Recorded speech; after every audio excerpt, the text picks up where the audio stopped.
Hey, welcome to another episode of Late Night Tech, and today we're going to be looking at this little guy. Yep, just hit the market yesterday, found one at a Best Buy in the Fort Worth area, and I've been playing with it since last night. Wanted to give some comparisons with that little guy, so maybe it'll help some of you guys decide what you want to buy. So before we dive in, first thing I want to talk about is that little guy. Yep, that's the Ricoh Theta S. That was my first 360. I like the camera. It does a good job of stitching, but the video is horrible, like not even usable. And I want to be able to use it for some things, especially long-form video recording. I do a lot of concerts and stuff. So this little guy, no. But it has taken some nice pictures. The best thing about it is the still quality is good, the stitch is good, and it fits in my pocket. So it's worth having, but I'm going to tell you right up front, not at the $350 price point. Wait for something cheaper. For all the upsides to the Theta S, it's got some pretty serious downsides. First, poor storage options. It's got 8 gigs of memory built in. That's it. You got to connect the camera to a computer to be able to pull the files off. So there's no external storage whatsoever, and when you hit 8 gigs, you're done. The poor video quality. It's just a first generation device for, well, it's not a first generation device, but it's, you know, it might as well be. Relatively low resolution and a relatively high price. At this point, it's been surpassed on the market. So until Ricoh brings the price down a whole bunch or releases a higher end model that, for example, will give you 4K, it's not worth the price. So now, let's talk about these guys. We've got some positives that are in common. First is replaceable batteries. It's awesome. You can bring a bunch of batteries with you wherever you're going to go, and they charge up quickly, and they're pretty inexpensive overall. They both can operate through an external USB battery, although the KeyMission takes pretty high amps, so you got to make sure that that battery can output at least 2.1 amps. I went through a bunch of batteries last night and basically didn't get any of my home batteries to work, but it will work off of like an AC plug, so I know it's going to. It's just a question of finding the right battery for it. The Samsung, a lot more forgiving, a lot easier to run. It'll run for days if you want to connect it to an external USB power source. Both of them take micro SD cards, so you can swap out memory as you need to, and that is especially useful on the KeyMission because, we'll talk about this a little bit later, but it has a pretty high bit rate, so you're going to burn through your cards pretty quick. They'll both shoot UHD up to 4K, that's 3820 by, wait for it, 2160 on this guy as opposed to 1920 on that guy. So interestingly, the Keymaster is shooting a slightly taller video, but when the Samsung is stretched to meet it, they look pretty much the same. Same field of view, same video, except for exposures and white balance. We'll talk about that in a minute too. Both of them have a lot of good options through their respective apps. But the other side of that is they're both tied to their apps. So you got to make sure that you've got a compatible phone and that you've got the app loaded. And especially in the case of the KeyMission, I had a really difficult time getting it to pair. So you may have some issues there, and that's something you might have to figure out how to overcome. Now, let's talk about the gear. We've got some really nice things going on in this camera. So I don't want to hammer it too hard, but at the same time I want to lay it out on the table. It has a good exposure compensation range, about 3 stops.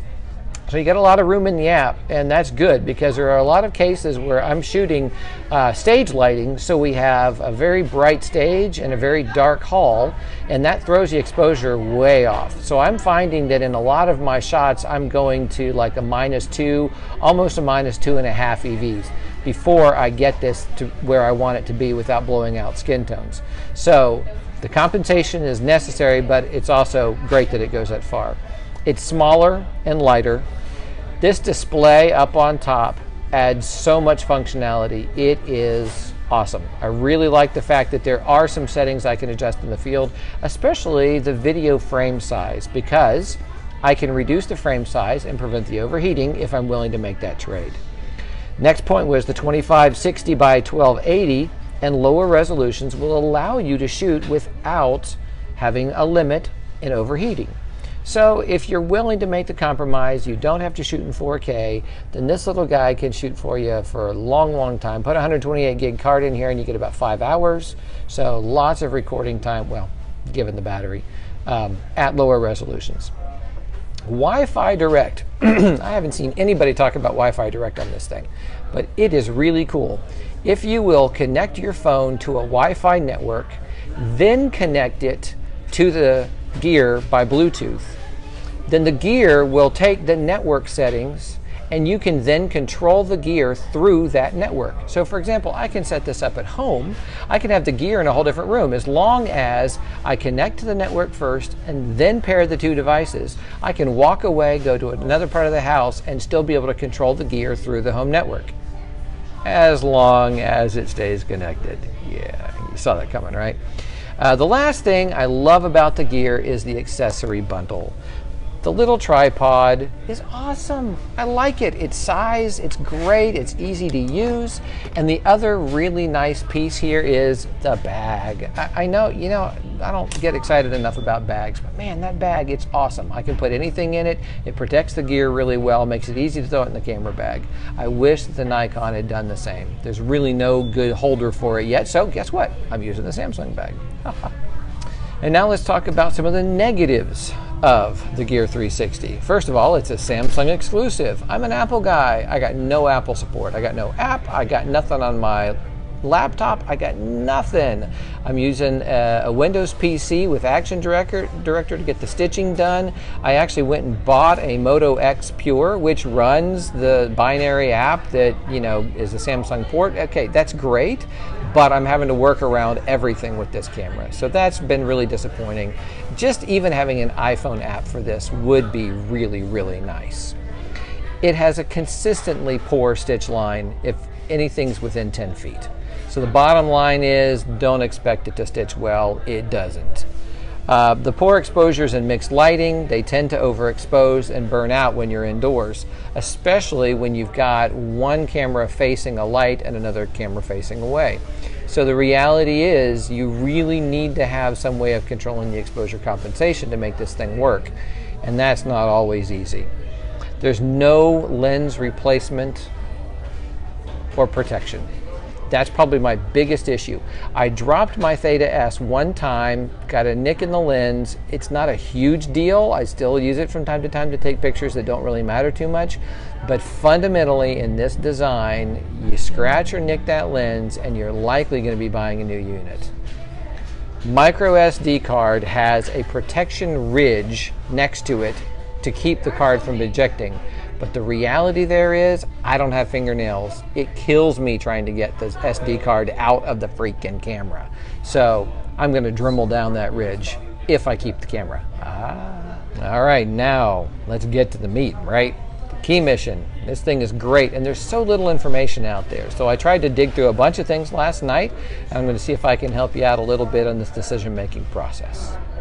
The first thing, positives. It has double the bitrate of the Gear after it's been stitched. So basically, once I run the Gear 360 footage through Action Director and I get it stitched, I'm looking at about 30 megabits is what the files are registering. This little guy is recording at about 70. So I'm more than double the bitrate, and the quality of the video shows it, especially in shadows and darker areas. I'm getting more detail, I'm getting a much better picture. And not to mention the fact that it's got a great white balance. So those two things coupled together, and it produces a really fine video for this category of camera. It shoots in 24p.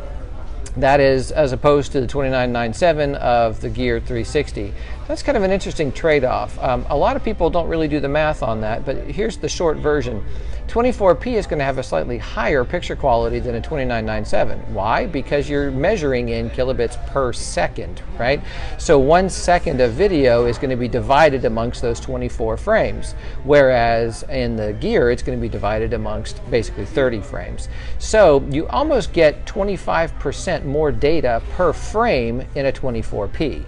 So that makes it worthwhile. Now, the interesting choice here, though, is that this is an action camera, and you would expect them to want want smoother action, so you would expect them to build in a 2997. They don't. It is just a flat 24p, doesn't matter which resolution you choose.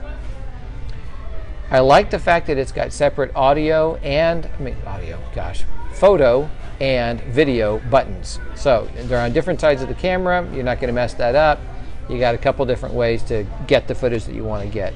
It's got good white balance and exposure right out of the box. It has pretty good contrast and a lot of detail, especially, like I said, for this class of a camera. I love the replaceable lens covers. Yes, thank you. The lens protectors. And it actually even comes with a second set, which are the ones that you're supposed to use underwater. So yeah, here you go. They're up. So easy to take off, easy to put on, and if one of these gets scratched, I'm sure Nikon's going to make a fortune selling us new ones. But I'm loving that. I think that right there probably sells this camera better than the gear, because one scratch on that gear and you're looking at a new camera. At least here you're looking at a replaceable part. Internal stitching. I cannot tell you how nice this is.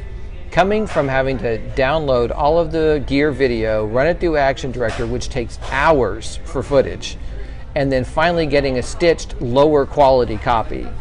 This little guy stitches everything internally. It comes off the SD card, ready to be ingested into Premiere. I'm not having to work at it. And that right there is literally saving me hours for each video that I want to make. Waterproof, dustproof, and freeze-proof. This thing is elementally sealed. So again, great job by Nikon. The extra $150 asking price between the removable lens covers and the sealing, easily well worth the extra price and the money. So now let's talk about the things I don't like so much. First of all, overheating. Seriously, Nikon, have you not read any of the reviews that anyone has put out about any of the 360 cameras that have come out? Every single one overheats. Could you not have worked that one out? Come on, 30 minutes. I'm sorry, not enough. Now, like I said, last night I hooked up a fan. I got it to run for a couple of hours with a fan blowing on it. So, you know, yeah, okay, if you're going to be outside and you're putting this on top of your ski helmet, great, you're golden. But the rest of us that just want to use it as a 360 camera, especially indoors, are now going to have to figure out a way to do that. So again, overheating, I can't believe it. The good news is you do get at least 5 or 10 minutes more than you do on the Gear 360. So from that standpoint, it's better. However, with the Gear, I can bump it down to that lower resolution and then I don't have an overheating problem at all.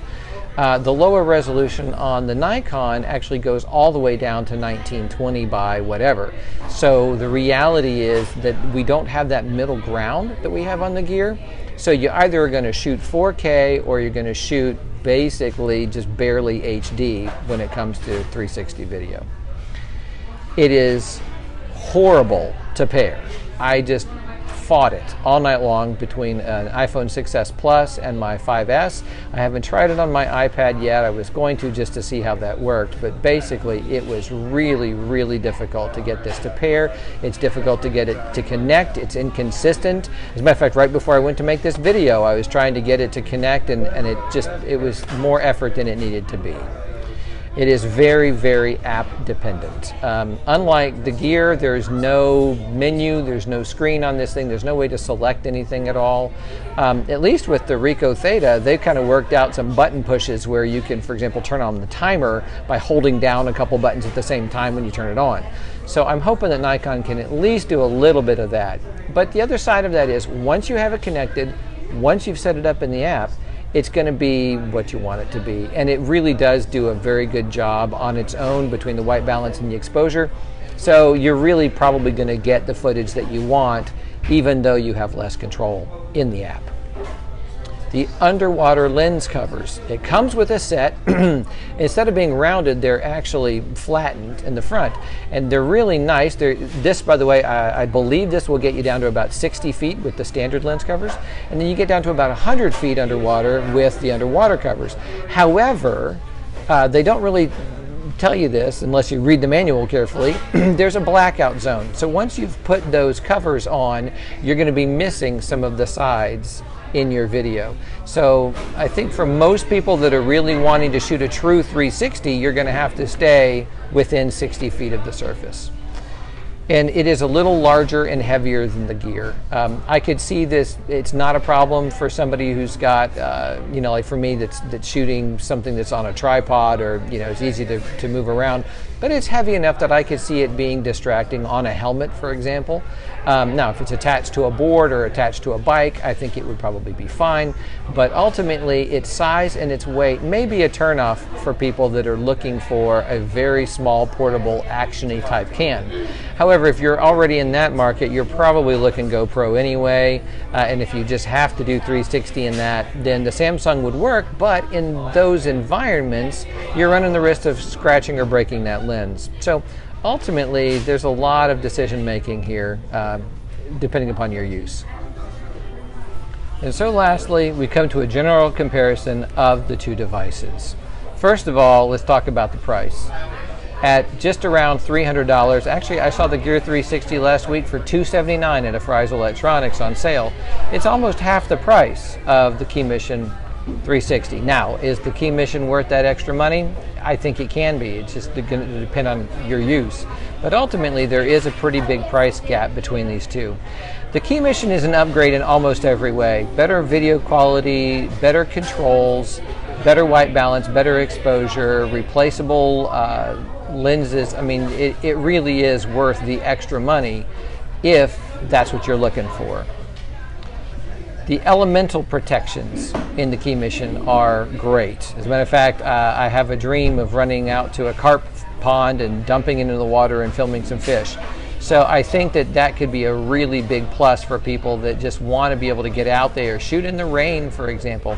The Samsung is billed as being water resistant, and there is some sealing around the battery cover, but ultimately I wouldn't take that very far.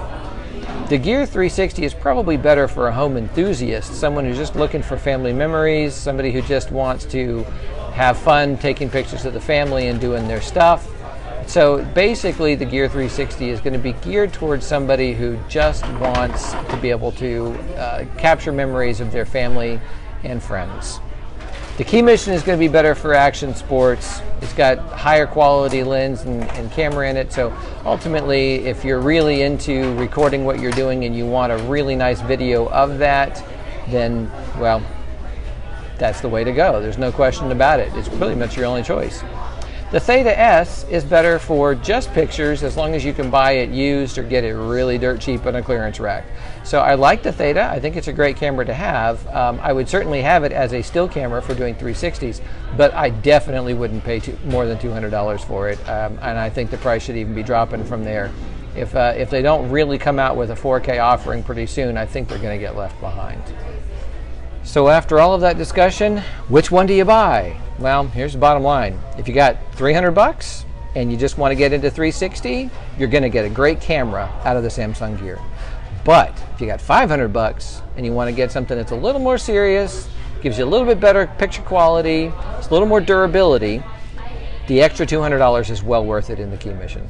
So the question is really going to come down to your use case and how much money you want to put in. Both cameras are great. There's no question. I'm going to be using them both when I record my shows and do my things. So the fact of the matter is that they're close enough in a lot of ways that it really doesn't matter which one you do. But you do need to check your use case, and I think the biggest issue with the Gear is just the fact that you can't replace those lenses. So you got to be really careful with them and make sure that they're protected. Thanks for watching. I hope you enjoyed this. Leave comments below if you got any questions, and I'll see what I can do to answer them.